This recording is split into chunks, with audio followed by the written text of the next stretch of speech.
Hey guys, it's Chef Rivera. And it's Chef Moses. Welcome to Green Talk Live and More with the chefs. How you guys doing this week? In this week's episode, we'll be talking about the Amazon fires in the rainforest and the update. I'm just gonna get right into it. It's just fascinating to me what's going on, how it's being played out. And now, for so many centuries, there were no fires at Amazon. Now scientists and everybody's, at least 40,000 fires, 60,000 fires. That is human intervention. Mm-hmm. Now, once you understand that there are people, this is like a land grab, and is as much land as you can clear out. What they're doing is cutting the trees first, mm-hmm. and then they're burning the trunks, because all that matter is just too big for certain machines to even get some of those trunks out of the ground. So they're burning the trunks, though. Those trees have been there for thousands of years. No, they have. I mean, some of them extremely difficult. Yeah, a lot of them were extremely tall, and some hundreds of them took up tall. Right. Some of them took up the circumference of maybe 4 houses. Yep. And but the damage to the Amazon could reduce its powerful cooling effect. Correct.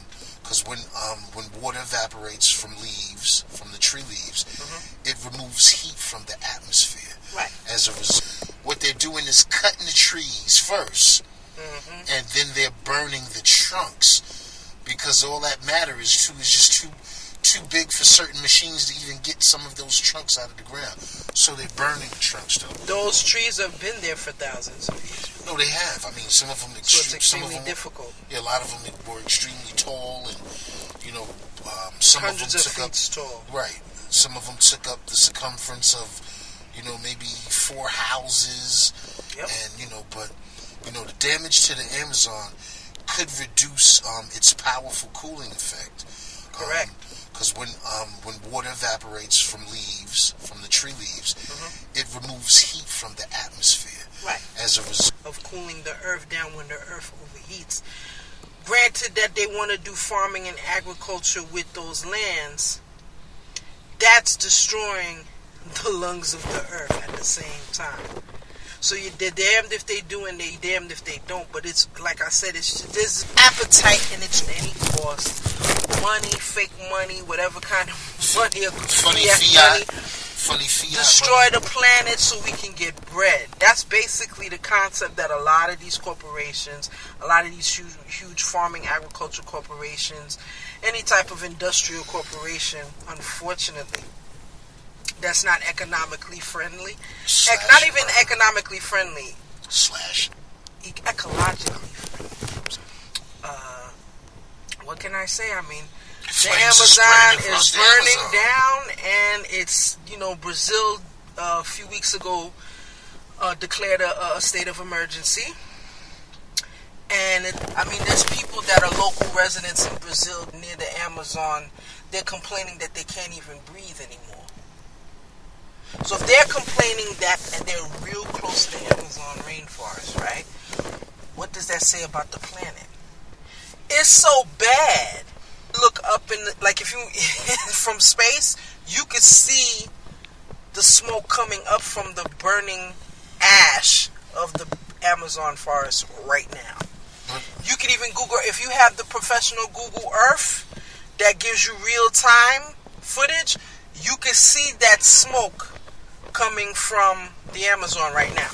Yeah, but the Earth, to a large degree. Mm-hmm. But I would be more concerned about who's starting the fires. Exactly. We know who the culprits are, because, the government over there has given some of these farmers incentives and initiative to go deforest because everybody's thinking about money. The more land, the more farming they can do, the more they can produce, the more money they can make. So, this is a third world country, used to be. Some still consider it a third world country, but what they are doing right now is like their own form of the Industrial Revolution. The United States had it, and they were industrialized nation, we were just burning coal all over the place, and to the point where we was burning so much coal that the coal was going into the atmosphere and coming back down on the people and on the surrounding towns and all of that stuff. And folks looked like they were black because of all of the soot, the ash and the soot that was coming down out of the burning of this coal. But like I said, they're going through what their phase of industrial, like how America through an industrial. My question is not to cut you off, Chef, because it's a really annoying situation. It's irritating. It's disgusting. The whole situation with the Amazon. Most of the things that are going on in the world are very irritating. It's very, yeah, that's true. But my question is this: how much more greed? A whole lot. Ecologically, you're not thinking about tomorrow. You're just thinking about the here and now. You're using certain things like agriculture and farming as a guise, or under the guise that you're going under, like a wolf in sheep's clothing. But it's deeper than that, though. It's about territory. It's about getting rid of the Aborigines, the Indians that dwell in those rainforests. It's just about conquering more land and confiscating more land. All under the guise, all under the resources to feed this overpopulation. And not for nothing, I really truly, all of this soy that they're growing is not even food that they're growing for human consumption. A lot of that stuff that they're growing is for biodiesel and all types of other fun new things that realm of this man. A lot of it is not ecologically friendly. It's not. Right? Well, I mean, we don't biodiversity. We don't even know what some of this genetically modified seeds are doing to the earth itself. We do have. We understand what's going on.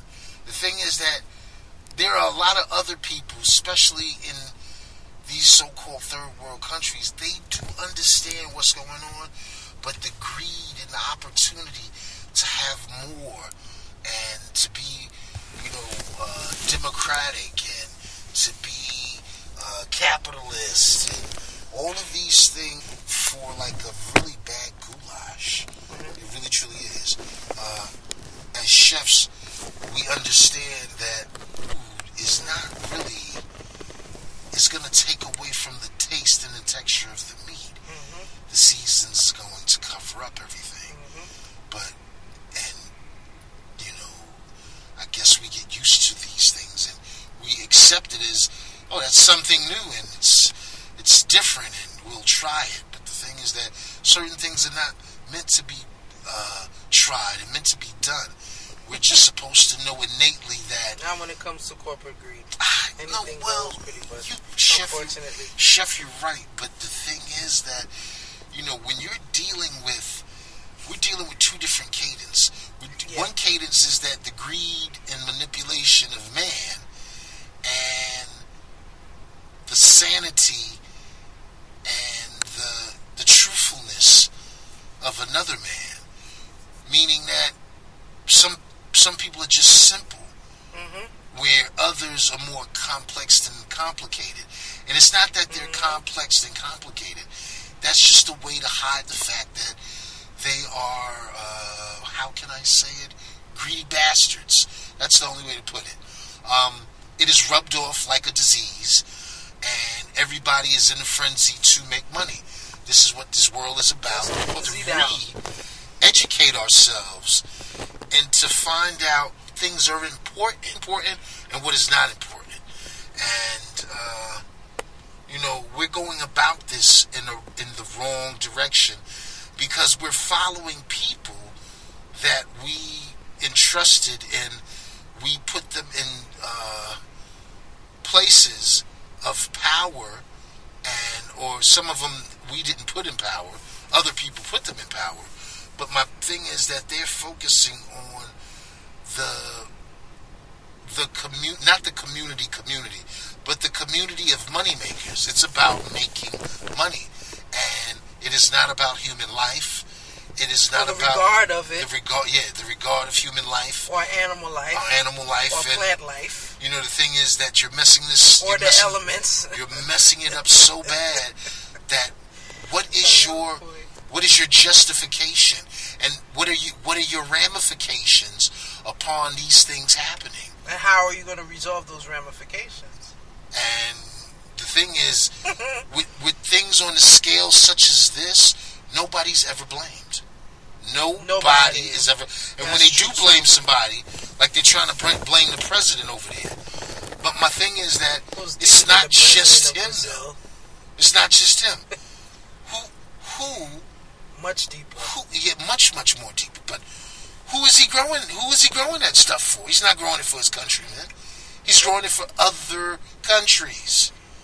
So Brazil is big on export. Yeah, of course they are, but he's growing it for other countries, and you know the thing is that some of these countries have to be made liable for some of their miscomings, their shortcomings, and the thing is that they know they can't do it in their place. Right. So the thing is, what better play? Hey, it's a third world country over there.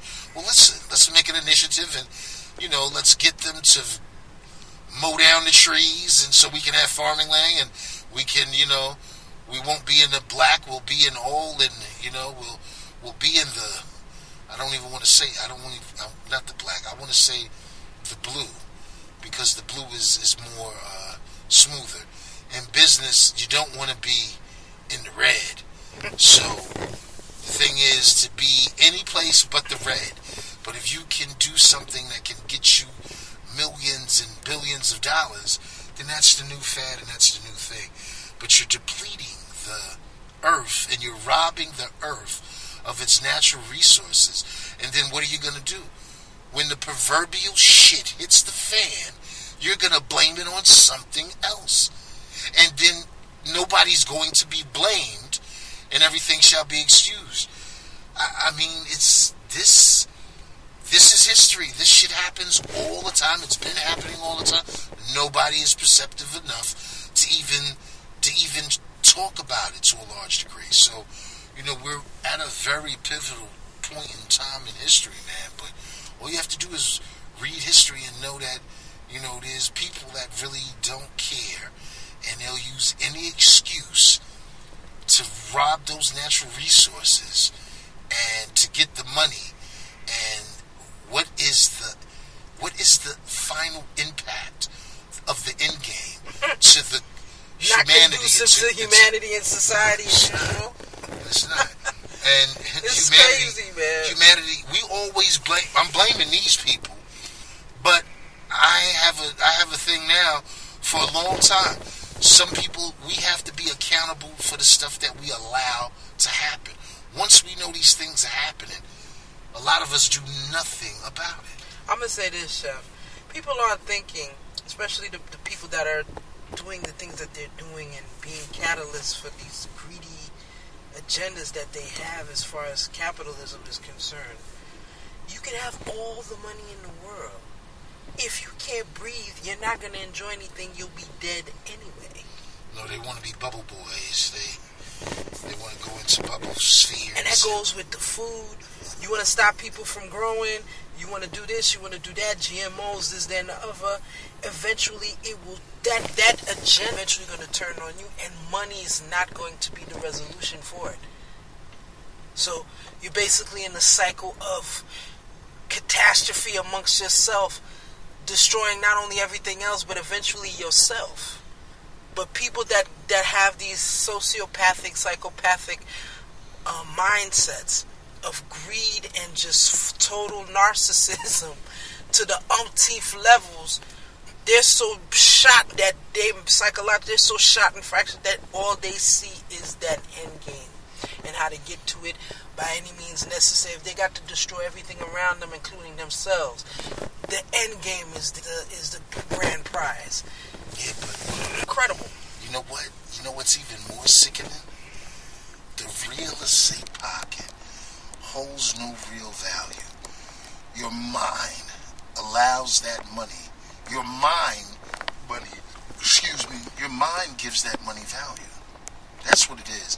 Because there is no gold standard thing is that money power. The money has no power. Has nothing. It's worthless. It is because worthless. There's nothing that really backs it. Because there's not enough gold to back it. Our minds are caught up in the mix. Our freestyling in the booth has allowed us to forget and to not really understand. Anyone that understands money understands that this money has no backing. So then it becomes fiat. So our mind, our everyday existence of going to work and doing what we do, it has stuck to us to pay our bills and this, that, and the other, and do all of these things with money.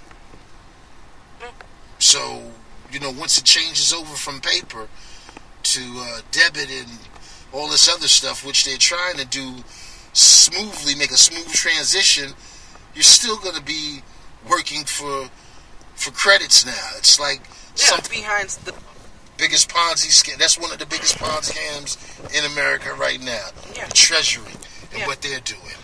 The greed behind the situation with supply and demand is just so over the top. It's basically destroying everything, destroying natural resources. It's that thirst is never quenched. It's never satisfied, and the whole thing is to just take what you can take and destroy everything around it to get to what you need to get. So the thing is, sometimes you read, as you're thinking about it and you're bringing that to light to the communities around, I'm like, wow, this is where we're headed to. You don't want to take that ride. Well, the Amazon also, the Amazon is a key component of the Earth's climate system. Right. Quarter as much carbon by an atmosphere, and single-handedly absorbs about 5% of all the CO2 we emit each year. Right. So, we're talking, and we hear things. We listening to radio stations. I know everybody in the world listens to Green Talk Live and more. But what my point that I'm making is, we sit down and you hear a news report and you hear a person from the media giving you some information. And what's so sad is, I think what makes people feel so sad and alone with certain things is that they are powerless to do anything about the majority of the stuff. But this is where we're at. Mm-hmm. The thing is, once you have information and you gather information, you pass this information on and you gather strength. Strength is in numbers. Now that we're getting more in depth about this conversation, I wanted to go over an article from the World Wildlife Fund, which is a really great organization that deals with the Amazon, that deals with ecology in general, and are advocates for the earth. And they put a huge excerpt on the impact of the Amazon fires and what it means to the populace around the world. The vital links between Amazon rainforest, global warming, and you. The Amazon rainforest has long been recognized as a repository of ecological services, not only for local tribes and communities, but also for the rest of the world. It is also the only rainforest that we have left in terms of size and diversity, and that's slowly changing. But as far as burn and global warming worsens, the impact of Amazon deforestation continues to gradually undo the fragile processes that have been refined over millions of years. Ironically, as rainforests continue to disappear, scientific work from the last 2 decades has shed light on the critical ties that link the health of rainforests to the rest of the world. Filtering and reprocessing the world's harmful carbon dioxide output. See, the more that carbon dioxide is in the air, the less that we can breathe. Trees have hidden attributes that play a key role in reducing pollutant levels. The carbon dioxide, for example, a gas emitted from both natural and human sources. Over the past 150 years, humans have been pumping massive amounts of carbon dioxide into the air by burning fossil fuels, coal, oil, and natural gas. This is a major driver for global climate change. Now, the transaction of carbon dioxide in and out.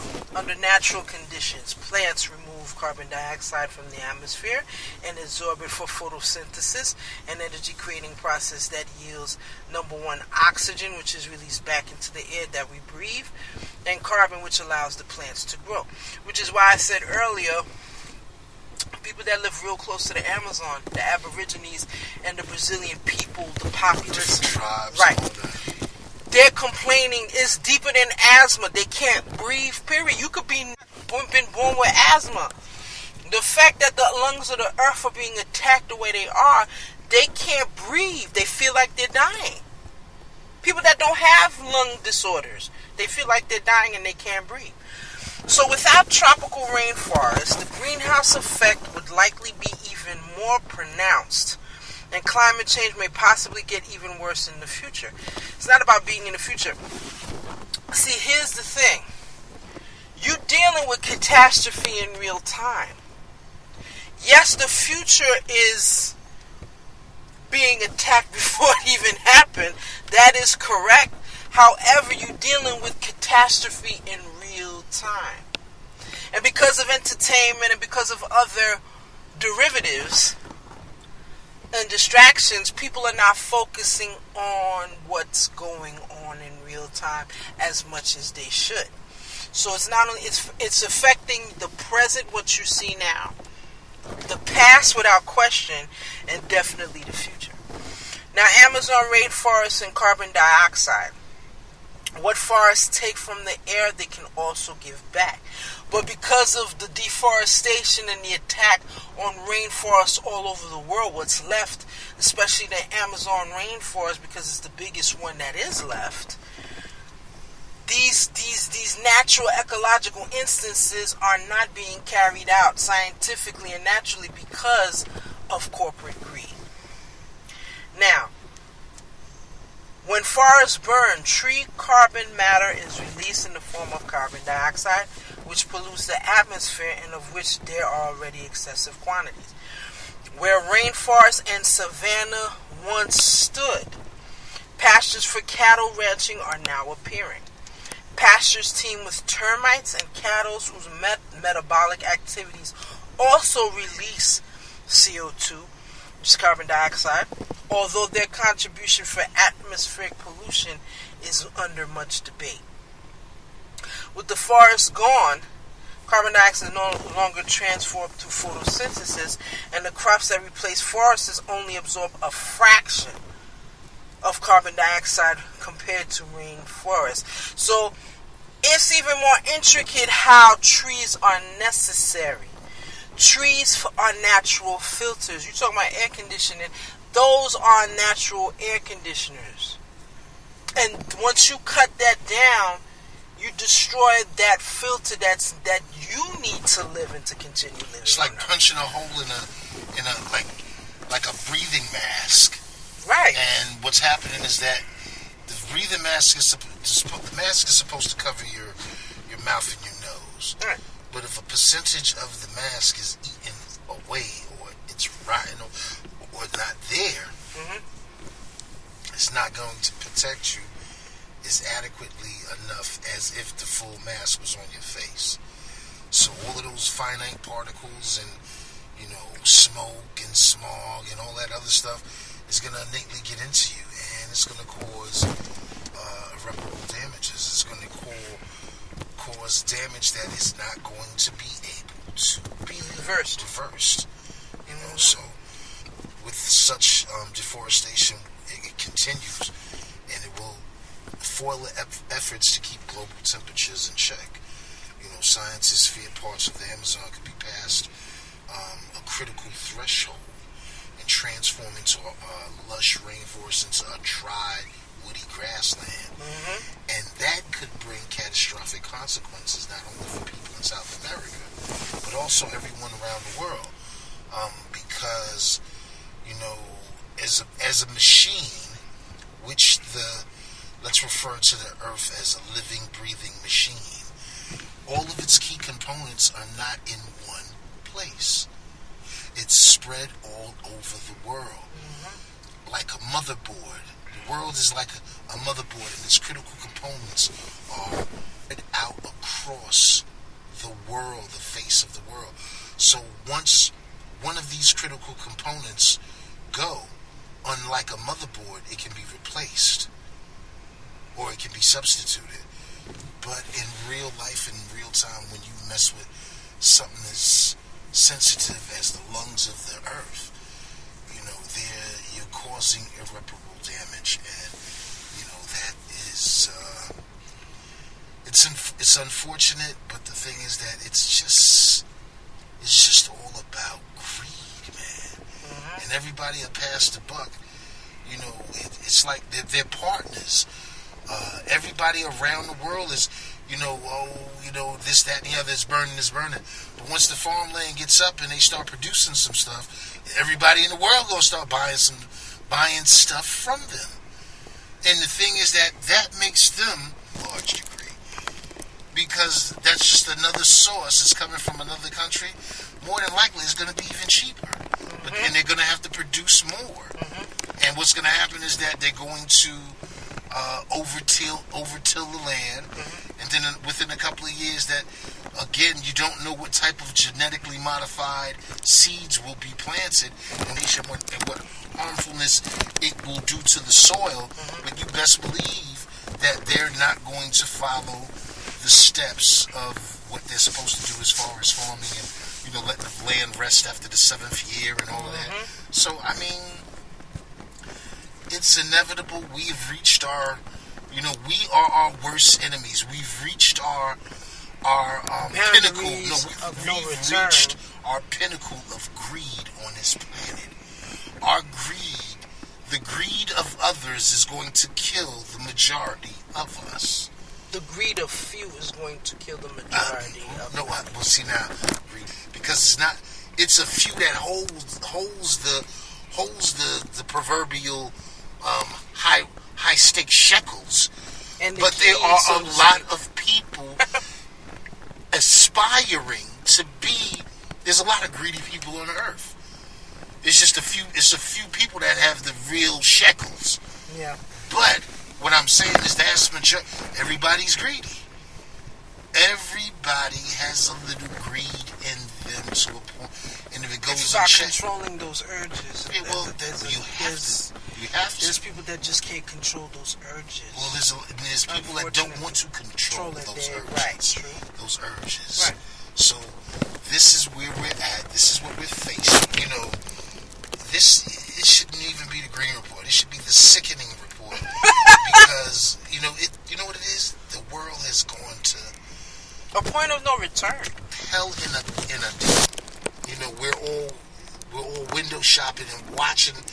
We're all in the car watching the accident happen. Mm-hmm. We're all in the car watching it happen. And it's unfortunate. Yeah, I mean, you wouldn't hear about stuff like this. Mm-hmm. And the thing was that because of the internet, and now you have a mass outcry, a mass pouring of information that usually is, you really, one time you wouldn't have. Mm-hmm. And now we have it, and all we can do is, read some of this stuff, and, there's some people I know that don't read the paper. They don't read the paper. They're disgusted. They don't watch the news no more. That's why they'd rather be entertained, because that's what that calms them down into the future. And it's a psychosis. It's a sick psychosis. Yeah, it's a fractured psychosis. To a degree. Well, the vast majority of people are fractured, whether they know it or not. Mm-hmm. It's unfortunate that we live in a society that is of a fractured foe. You know what I'm saying? The society we live in dictates to us how we interact with each other, how we deal with each other in general. So how we deal with each other is real deceitful, underhanded, and tricky. And the sad thing is non-beneficial. No, it's not. But I mean, there are people that try to deal righteously with each other. but the vast majority are unsavory. They're thieves, man. They're thieves, unsavory. Yeah, let's say unsavory, but they're no good. And the thing is that there's no one saying anything about this. Mm-hmm. And when you speak about stuff like this, nobody wants to hear it. But the fact is that, when are you going to want to hear it? I just had that conversation today with another colleague of ours that we're very close to, and it's like, going back to the food situation, you want to stop people from growing food, and what's your okay? You want to stop people from growing food or the destruction of the Amazon. What's the resolution for it? What other mechanisms are you going to put in place to resolve that situation? You're not doing anything but making it worse, because, like I said, it turns on you, all that negative energy, it turns on the culprit in the first place. People don't understand that. It's a vicious cycle that people don't, people get caught up in out of desperation, greed, etc., and it's only destroying yourselves. Now, getting back to the Amazon, people don't understand how beneficial the Amazon rainforest is. One of the main components is how the herbs and the trees and the ecological biosphere of the Amazon can even cure you. Now, what is the difference between the blue-green pill in your bathroom cupboard and the Amazon wildlife? The natural roots of medicine. For millennia, humans have used insects, plants, and other organisms in the region of the Amazon primarily for a variety of uses, and that includes agriculture, clothing, and of course, cures for diseases. Indigenous peoples such as the Yanomamo and other groups of mixed ancestry, for example, the Mestizos of Peru or the Caboclos of Brazil, have perfected the use of chemical compounds till this day found in plants and animals. When you go into these areas and you see the migration of these tribes in Peru or Brazil, a lot of these individuals, even with all the deforestation, even with all the attacks on their environment, they live a long time. Some of these people are centurions, meaning that they live over 100, 120, 110 years old. You still find populaces in these areas that live that long because they live literally off the land for everything. Tinctures for cuts, wounds, bruises, internal disease. They have mastered those skills for thousands of years. Knowledge of using these plants is usually held by a medicine man, a shaman, who passes on this tradition to an apprentice, a process which has been ongoing for centuries, like I stated, and that forms an integral part of people's identity. With rainforests going fast and exponentially, the continuity of this knowledge for the benefit of future generations is under threat.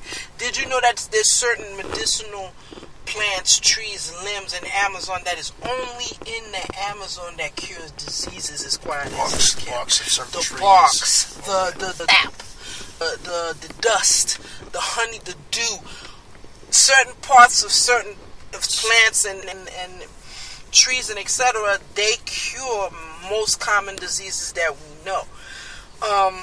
Let's see. With rainfalls going fast, scientists half of 1% of flowering plant species have been studied, even with all that's going on, in detail for their medicinal potential. As the Amazon rainforest biome slowly shrinks in size, and see what people don't understand, when rainforests and their biomes shrink, the backlash is catastrophic, not just for the land, it's for the people, it's for the adjacent water, the air, it's for the earth. It's like, anytime, and I've learned that since I was a kid, anytime ecological biospheres, biomes, etc. gets attacked, it destroys, and tampered with, it destroys everything else. So does the richness of wildlife found in forests, along with the potential use of plants and animals that remain undiscovered. I got one even better. Counted about 25,000 blazes in the Amazon in August alone, right? The smoke grew so thick, it cast it cast one of the cities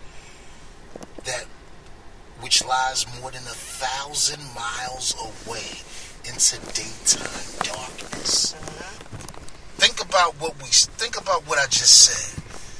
1,000 miles away, a fire is burning, and it's burning and raging so bad that a city that is 1,000 miles away from it was thrown into daytime darkness. So, people, we're really, something is going on, and I'm gonna be honest with you. This is a metaphor. It's not good. It's not good, but this is a metaphor that I'm using. Everyone has learned how to be. Everyone has learned how to sell themselves. And now it is the up-and-coming so-called third world countries. They're trying to look good for their suitors. And what they are doing is that they're putting on their makeup, getting everything ready, so that they can go out and meet their suitors and get this bread. That's what they're doing. The metaphor for that is that they are deforesting the Amazon to grow more food, to get more money, so that they can go on the world stage. And like I said, listen, everybody's putting on their best outfits to come and be to the cotillion, to the debutante ball, to so sell, to speak. to do what they do, to make their moves and to get their money and to get their bread, and it's disgusting how this world has gotten us to the point where we are fighting ourselves and one another for status, fighting for something that has no value. Only value it has is in our mind. Our mind gave it value. But this is where we are at, and it's disgusting.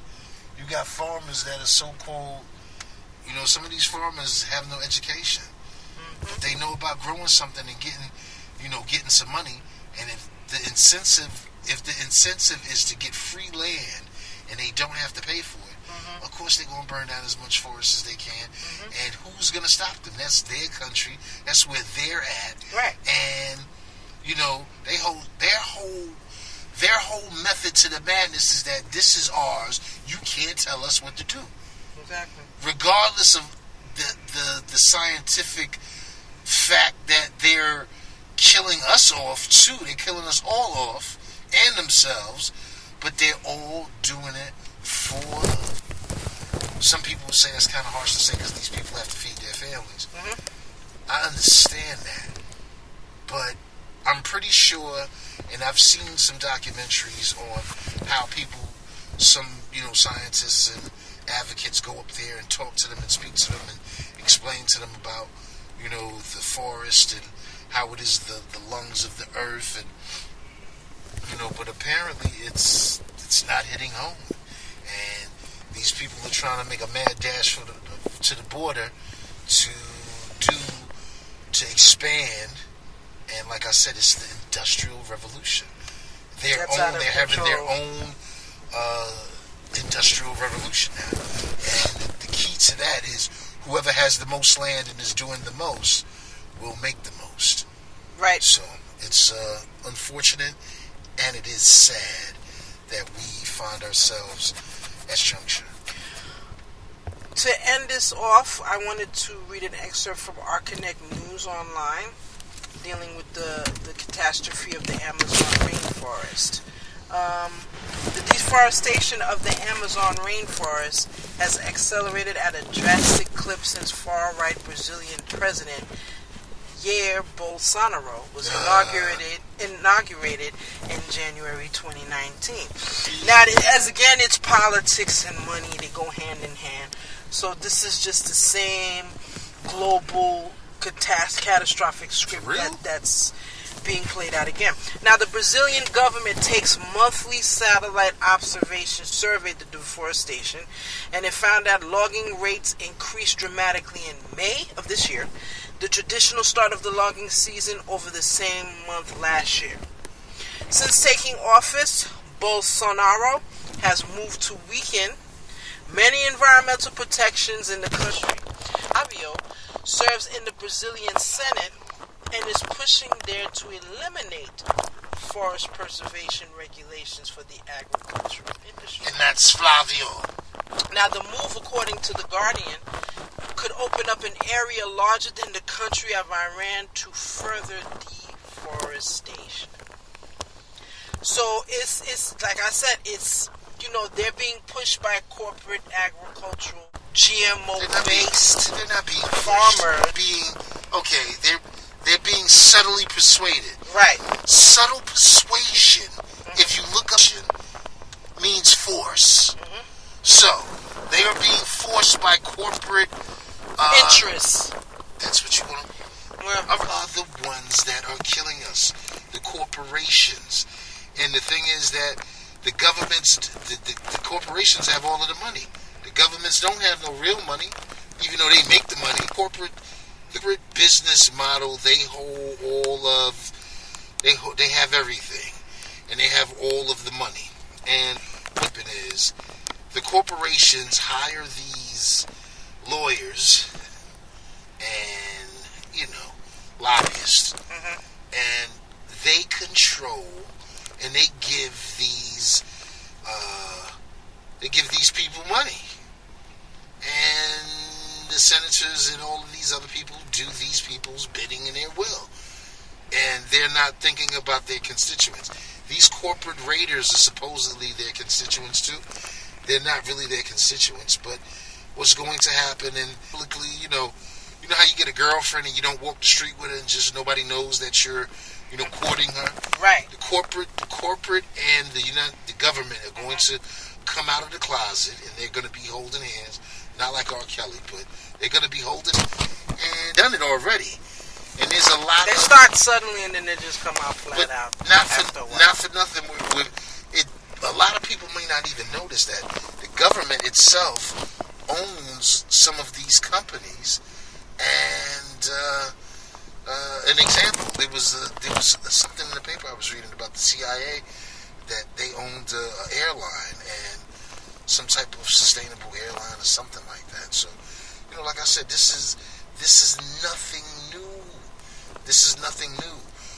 It's old. It's something that is very old. And the thing is that we have to wake up and say, we're not going to deal with this. We're not going to deal with this no more. And we have to start to hold people's feet to the fire and make them accountable. Because I understand that you all, certain people, regular average people, I really believe that there's regular average Joes that could run the country without having degrees in these educations of some of these people that go to school and do what they do. What's so sad is that, not for nothing, I haven't really seen that much change in my time of living on this earth. It hasn't been really much change. So we're at that point now, and it's disgusting. Well, with that being said, let's put some good news on the table. We are doing a raffle for $25 Amazon cards. On our Green Talk Live and More Facebook page, we will be giving the details on how to enter our raffle. So look for that. And within the month of September, we'll be giving away $25 Amazon gift cards so you can enjoy online. So with that being said, now, the next show will be on hurricanes and the impact and the escalation of them. Every year it gets worse with hurricanes. So we're going to do an in-depth discussion on that and bring more information about where we are with the hurricane, because this is a really, really scary hurricane season and we want everybody to be safe and to get as much information as they can. And we'd like to give our regards to World Wildlife Fund, a great organization making huge impacts around the world, especially dealing with the Amazon rainforest and monitoring that with other agencies such as Amazon. these individual agencies are only a host of other agencies in that as well. So all that are in the fight to preserve the Amazon rainforest, we commend you and continue the good work. And it's Green Talk Live and more. I'm Chef Rivera. And I'm Chef Moses. See you next week. Take care. Don't forget, $25 Amazon gift cards, and the details will be on the Green Talk Live More page. Love yourself and love one another. Take care.